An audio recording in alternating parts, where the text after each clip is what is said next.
कैबोज, जो कभी हर ट्रेन का एक अनिवार्य हिस्सा था, एक महत्वपूर्ण भूमिका से एक उदासीन प्रतीक में परिवर्तित हो गया है।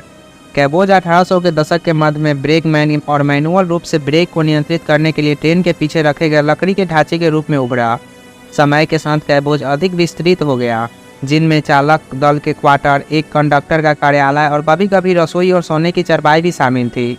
उन्होंने कंडक्टर के कमांड सेंटर के रूप में कार्य किया, ट्रेन की निगरानी करने, अन्य चालक दल के सदस्यों को सिग्नल देने और सुरक्षित संचालन सुनिश्चित करने के लिए एक लुकआउट पॉइंट की पेशकश की। रेडियो की अनुपस्थिति में कैबोज से दृश्य संकेत संचार के लिए महत्वपूर्ण थे।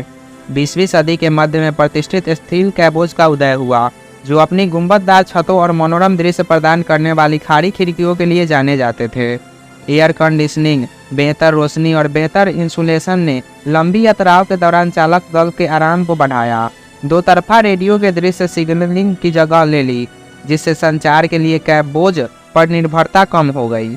स्वचालित ब्रेक सिस्टम और बेहतर लोकोमोटिव संचार की शुरुआत ने कैबोज से मैनुअल ब्रेक नियंत्रण की आवश्यकता को कम कर दिया। पीछे की ओर उनकी उपस्थिति ने उन्हें टकराव से असुरक्षित बना दिया, जिससे चालक दल के सदस्यों के लिए सुरक्षा चिंताएं बढ़ गई। कैबोज से जुड़ी परिचालन लागत और रखरखाव का बोझ बढ़ गया, जिससे रेल मार्ग उन्हें खत्म करने की ओर बढ़ गए। आज नियमित संचालन में कैबोज का उपयोग शायद ही कभी किया जाता है। मुख्य रूप से हेरिटेज रेलवे और पर्यटक ट्रेनों में देखा जाता है।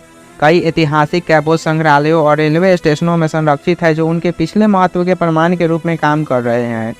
कैबोज बीते युग के प्रतीक के रूप में कायम है, जो रोडिंग के समृद्ध इतिहास और रोमांस का प्रतिनिधित्व करता है। कैबोज की कहानी अनुकूलन, नवीनतम और अंततः अप्रचलन में एक है। हालांकि इसकी व्यवहारिक भूमिका कम हो गई है, इसका ऐतिहासिक महत्व और उदासीन आकर्षण निर्विवाद है। जैसा कि हम रेल मार्गों के भविष्य को देखते हैं, कैबोज उस सरलता और संपर्क की याद दिलाता है जिसने उद्योग के अतीत को आकार दिया था। और भी ऐसे ही रेलवे से जुड़ी जानकारी के लिए हमारे वीडियोज अवश्य देखें।